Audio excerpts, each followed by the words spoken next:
जय श्री कृष्णा दोस्तों, इस अध्याय में हम जानेंगे सांख्य योग। सांख्य योग का अर्थ है संन्यास, संन्यास का अर्थ है ज्ञान।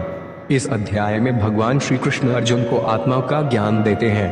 पिछले अध्याय में हमने पढ़ा था अर्जुन विषाद। भगवान श्री कृष्ण यहाँ से असली ज्ञान देना शुरू करते हैं, जो कि हमारे जीवन पर उतना ही लागू होता है जितना अर्जुन के जीवन पर हुआ था। इस अध्याय के साथ हम आगे बढ़ते हैं अपनी फाइनल डेस्टिनेशन की तरफ। मेरी सभी से विनती है कि इसको पढ़ने और समझने से पहले आप भगवान श्री कृष्ण से इस ज्ञान की प्राप्ति की कामना करें। जब भी आप दुख में घिरे होते हैं, उस समय भगवान का स्मरण करने मात्र से ही वे आपकी सहायता के लिए दौड़े चले आते हैं। जिस प्रकार उन्होंने अर्जुन की सहायता की थी, उसी प्रकार से वे हमारी सहायता के लिए भी तत्पर रहते हैं। जरूरी यह है कि हम उनको हर समय स्मरण रखें, चाहे सुख हो या दुख।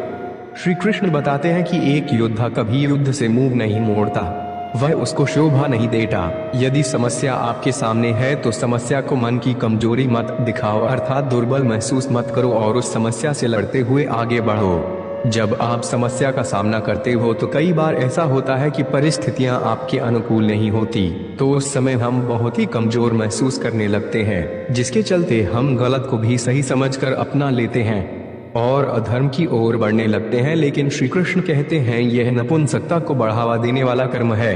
अर्जुन एक श्रेष्ठ योद्धा थे, उनको निद्रा पर विजय प्राप्त थी और कहा जाता है जो निद्रा पर विजय प्राप्त कर लेता है उससे श्रेष्ठ दुनिया में कोई नहीं होता। लेकिन ऐसा श्रेष्ठ व्यक्ति जब डर जाता है और भगवान की शरणागति में जाता है तो भगवान उसकी भी सहायता जरूर करते हैं, जैसे उन्होंने अर्जुन की थी। श्री कृष्ण को हमने कहीं लीलाओं में सुना होगा कि वह दुखी को देखकर हमेशा मुस्कुराते हैं, तो आप सोचते होंगे इसका क्या कारण है। इसका कारण यही है कि वह त्रिकालदर्शी हैं। वह आने वाले हर पल को, हर क्षण को जानते हैं और इससे वे हमें यही सिखाते हैं कि हम जिस क्षण में हैं, अर्थात वर्तमान में हैं, हमें उस वर्तमान के पल को ही जीना चाहिए, क्योंकि बुद्धिमान व्यक्ति बीते हुए कल का विषाद नहीं करता और आने वाले कल के लिए चिंतित नहीं होता। वह आज में ही अपने जीवन को व्यतीत करता है। भगवान का ज्ञान हमें फाइनल डेस्टिनेशन की ओर ले जाता है, अर्थात इसका मतलब बहुत ही साधारण सा है कि हमें किसी भी बात का शौक नहीं मनाना चाहिए। श्री कृष्ण सांख्य योग में बताते हैं कि हम कालचक्र में फंसे हैं, हम आते हैं और जाते हैं, हम कल भी थे और आगे भी होंगे। यह जीवन का खेल निरंतर चलता रहेगा। भगवान कहते हैं कि यह बदलाव इस प्रकृति का नियम है, लेकिन हमारी आत्मा कभी नहीं बदलती। वह आज इस शरीर में है तो कल दूसरे शरीर में ही होगी, क्योंकि वे अविनाशी है।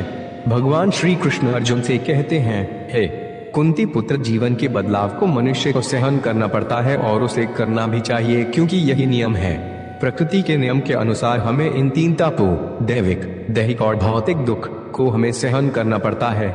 जब तक हम इस शरीर में है हमें यह ताप सहन करने ही होंगे और इसी के साथ आगे बढ़ना होगा। लेकिन भगवान यहाँ यह भी समझाते हैं कि जो ज्ञानी होते हैं वे किसी भी बात का विषाद नहीं करते, दुख प्रकट नहीं करते और न रोते होते हैं, और वे ना ही बहुत ज्यादा उत्तेजित होते हैं, क्योंकि वे जानते हैं कि यह भाव एक सा नहीं रहता, अर्थात समय बदलता है। कुछ बुरे के बाद अच्छा होता है और कुछ अच्छे के बाद भी बुरा हो सकता है। यही प्रकृति की सच्चाई है। यहाँ दोस्तों मैं आपको एक उदाहरण दूंगा। एक राजा था जिसका नाम अकबर था और उसका दरबारी था बीरबल।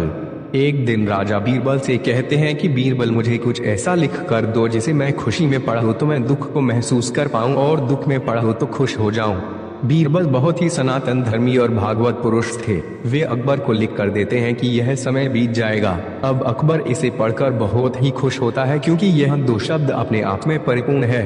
अब आप जब भी दुख में हो और आप ये पढ़े कि यह समय बीत जाएगा, तो आप जान जाएंगे कि अगले ही पल कुछ न कुछ खुशी से भरा मिलेगा। और अगर आप बहुत ही खुश हैं तो आप इसे पढ़ेंगे तो आप समझ जाएंगे कि अगले पल कुछ बुरा भी हो सकता है। भगवान श्री कृष्णा यही समझा रहे हैं कि एक बुद्धिमान पुरुष नित्य ही स्थिर रहता है। वे दुख में ना तो अधिक दुखी होता, खुशी में ना अधिक खुश होता। श्री कृष्ण कहते हैं नित्य वही है जो सत्य है और सत्य वही है जो हमारे भीतर है। अर्थात यहाँ से श्री कृष्ण हमारी आत्मा के बारे में बात कर रहे हैं। भगवान यहाँ अर्जुन को प्रेरित करते हैं, अधर्म के विरुद्ध अर्जुन तू युद्ध कर, क्योंकि तू सिर्फ शरीर का अंत करेगा, आत्मा तो नाशवान है, अर्थात अमर है, इसका अंत करना तो संभव ही नहीं। और जो सोचता है कि मैं आत्मा का नाश कर दूंगा, उससे बड़ा मूर्ख पुरुष कोई नहीं, क्योंकि आत्मा आज शरीर को छोड़ेगी तो अगले ही पल कर्म अनुसार दूसरे शरीर को प्राप्त करेगी। भगवान श्री कृष्ण बताते हैं कि व्यक्ति इस धरती पर अर्थात इस दुख काल पर सिर्फ अपने सुखों की प्राप्ति के लिए कर्म करते हैं और ऐसे कर्म धर्म की ओर बढ़ावा देते हैं, लेकिन जो ज्ञानी व्यक्ति होता है वह अपनी आत्मा के लिए कर्म करता है। ऐसे कर्म ही आत्मा को संतुष्ट करते हैं और मोक्ष की ओर ले जाते हैं। श्री कृष्ण कहते हैं भौतिक सुखों में फंसना आत्मा को मुक्त होने से रोकता है। भगवान आत्मा का ज्ञान इसलिए दे रहे हैं क्योंकि वे कहना चाह रहे हैं शौक करने का जीवन में कोई अर्थ नहीं है। अर्थात जीवन में हम कई बार ऐसी बातों पर शौक करते हैं जो कि अस्थायी भौतिक सुख और दुख से मिलता है।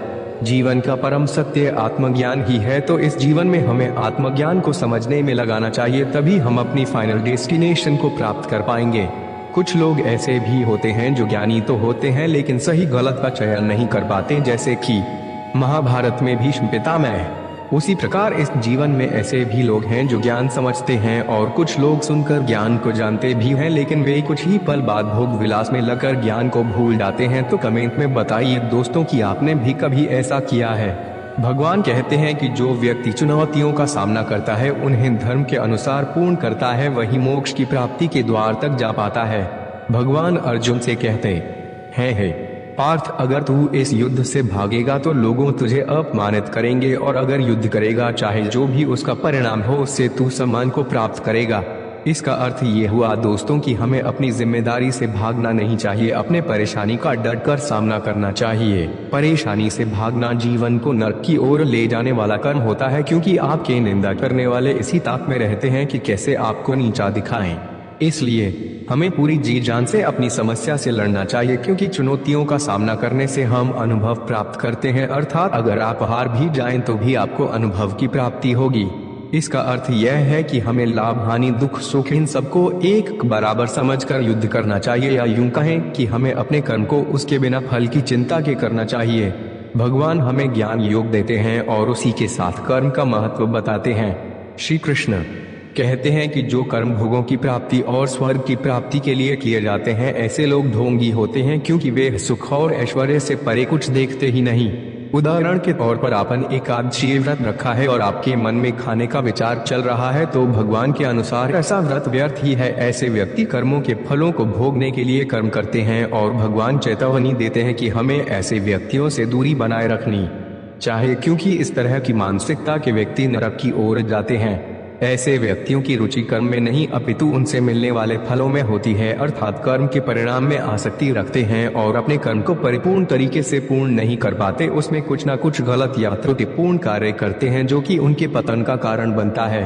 भगवान स्पष्ट रूप से समझाना चाहते हैं कि हमें अपने कर्म स्थिर मानसिकता के साथ करते रहना चाहिए। हमें लाभों में आसक्ति नहीं रखनी चाहिए, अपनी कामनाओं को त्याग देना चाहिए, क्योंकि कामनाएं लालच को बढ़ावा देती हैं और मोक्ष द्वार से दूर करती हैं। इसलिए मन को एकाग्र कर हमें आगे बढ़ना चाहिए। इसलिए हमें भोग की वस्तुएं त्याग देनी चाहिए। त्यागने का अर्थ यहाँ पर यह है कि उसका विचार भी मन में नहीं होना चाहिए, तभी हम इंद्रियों को वश में कर मन पर काबू कर पाएंगे। यही एक ज्ञानी पुरुष की पहचान है, क्योंकि जो सिर्फ अपनी इंद्रियों की तृप्ति के बारे में सोचता है, ऐसा व्यक्ति अधिक सोचने के कारण अपनी स्मरण शक्ति का नाश कर देता है और भोग में डूबकर बर्बाद हो जाता है, और इससे उसका अहंकार भी बढ़ता है।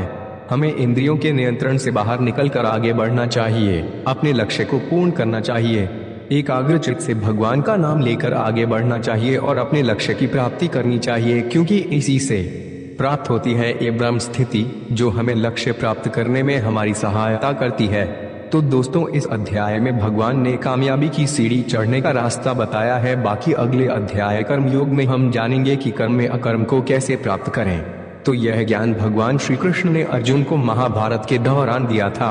अगर मेरी व्याख्या में कुछ भी त्रुटि हुई हो तो मैं आपसे और भगवान से क्षमा मांगता हूँ, और आप सभी को प्रेरित करता हूं कि आप श्रीमद् भागवत गीता का पूर्णतः अध्ययन करें, क्योंकि यह आपके जीवन की सभी समस्याओं को दूर ही नहीं उनसे मुक्त भी कर देगी और आप जान पाएंगे